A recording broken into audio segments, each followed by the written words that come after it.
Well, hello everybody. How are you? It's me, Brad. And I'm back again. Yes, I am. With my wonderful journey with the Lord. My testimony, my story. This would be part 28. So this is the continuation of 27. Basically, in 27, where I ended, I just finished working for Drymax, went to Windsor Chrysler, and then was let go because my typing skills were not fast enough. I was doing sales, but I just was not able to do the deal as fast as they wanted me to do.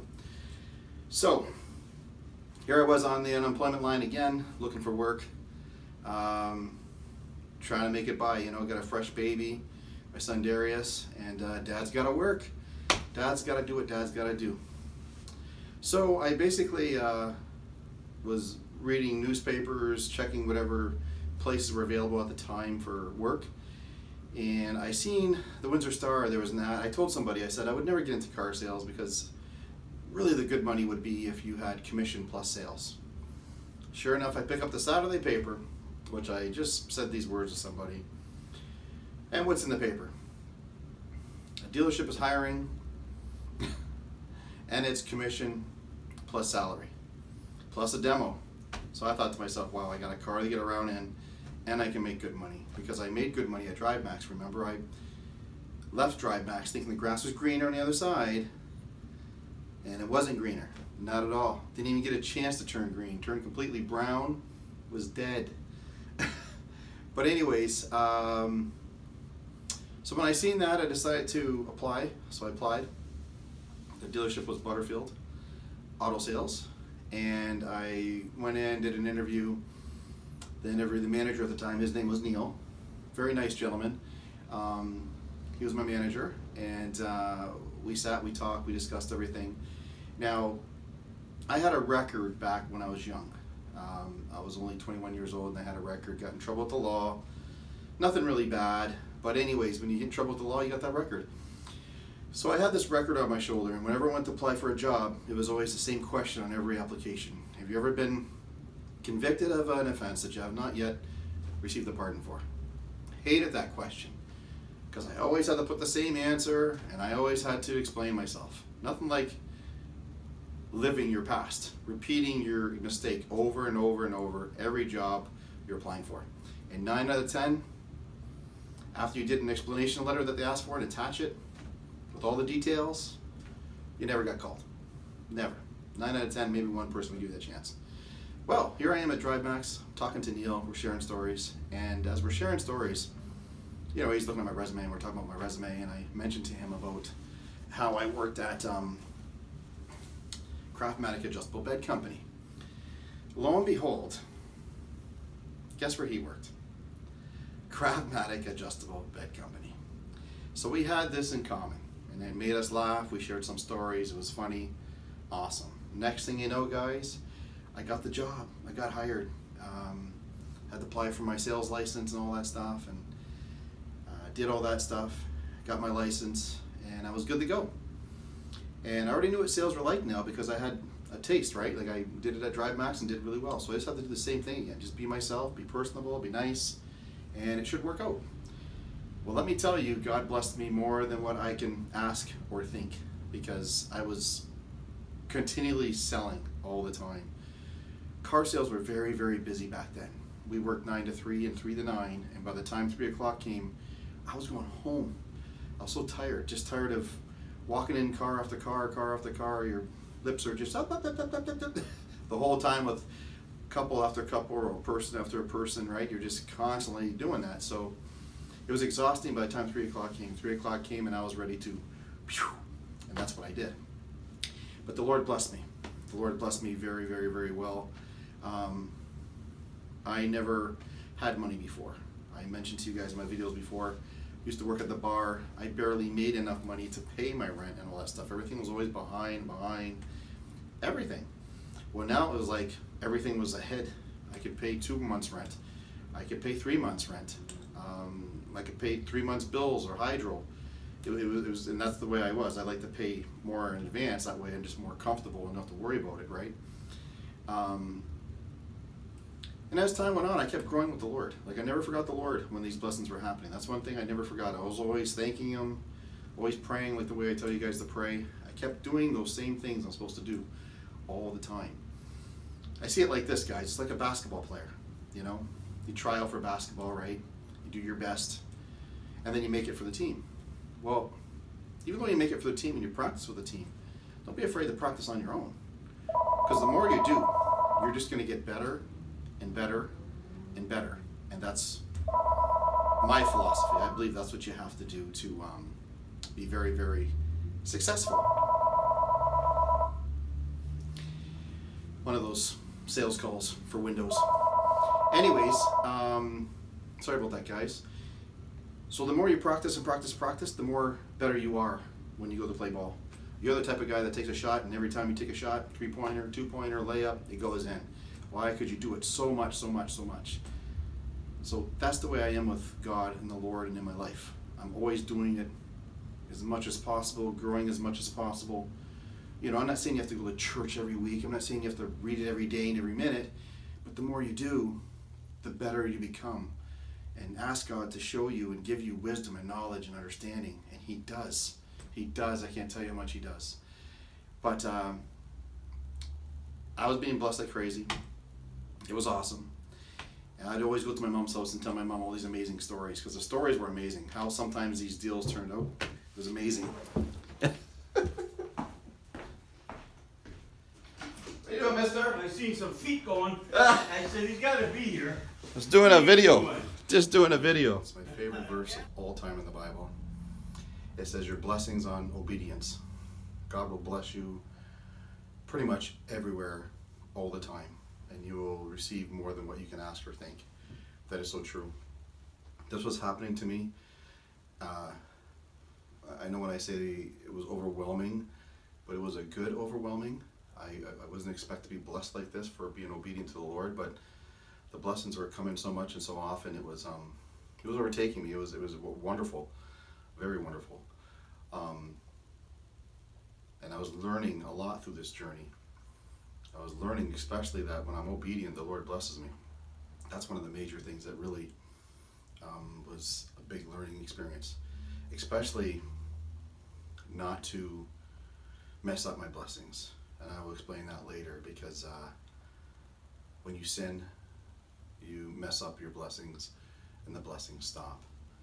And I'll explain that in a later video.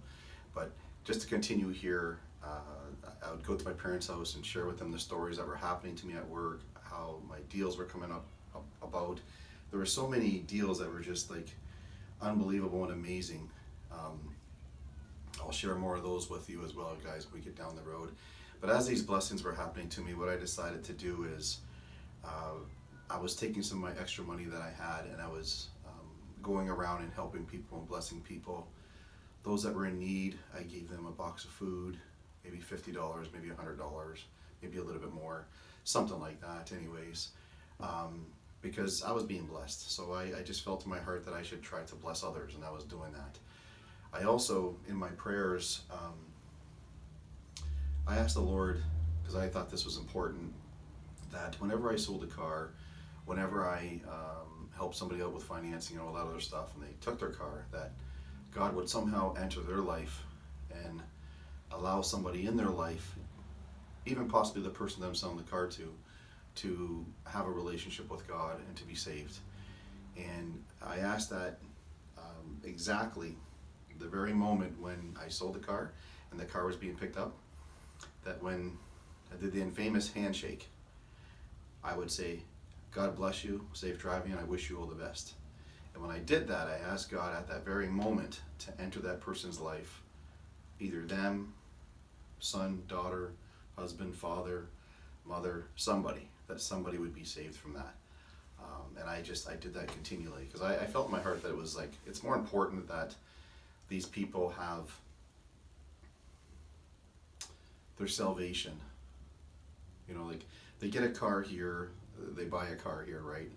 And they're on the road, and you know, things happen. You get in a car accident, you can die, etc. So I felt in my heart that it was very important that somebody in their family can be saved, because it's more important for them to have their salvation in check more than it is driving here on earth.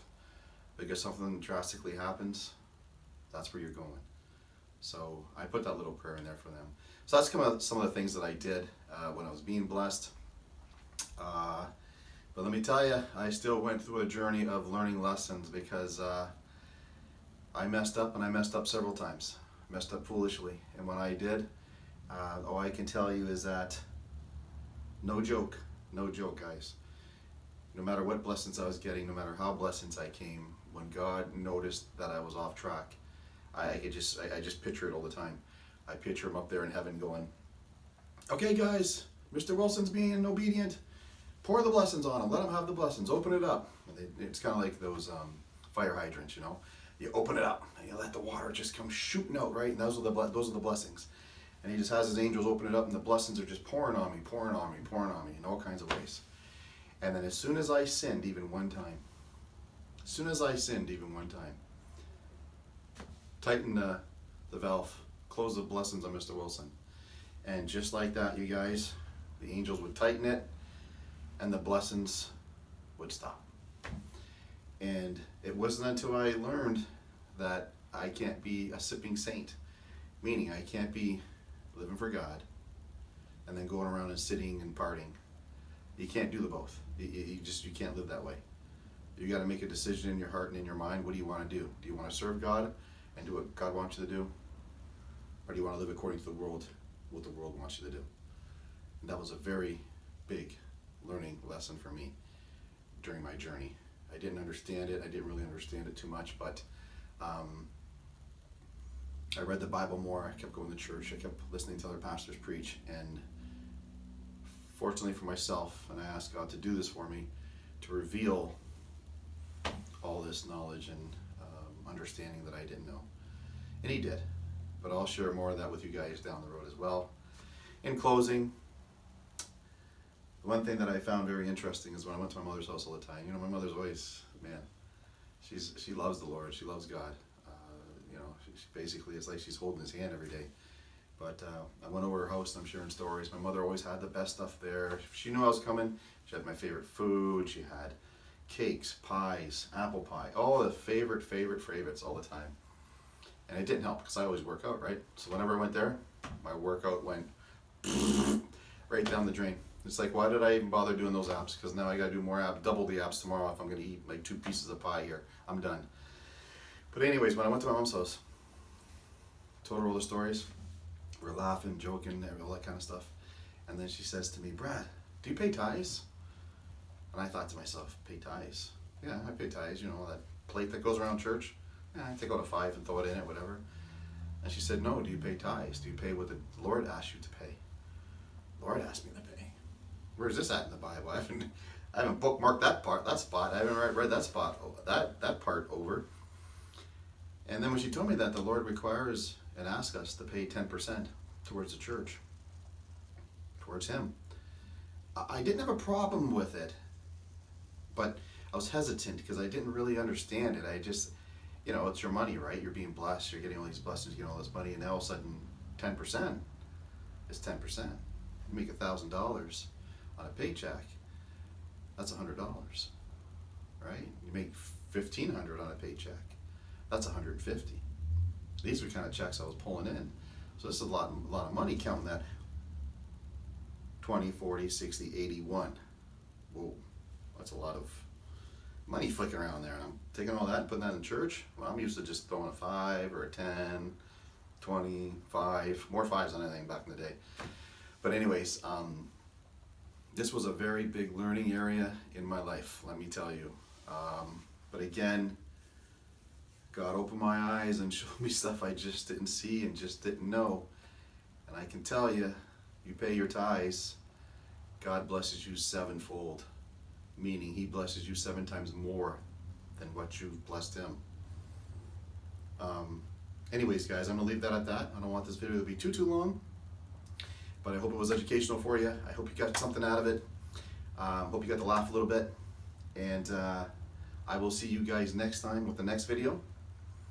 We'll elaborate more about tithes, and about my walk and journey with God, with sharing God's word with you guys. Until next time, God bless, take care, and have a blessed weekend. Bye for now.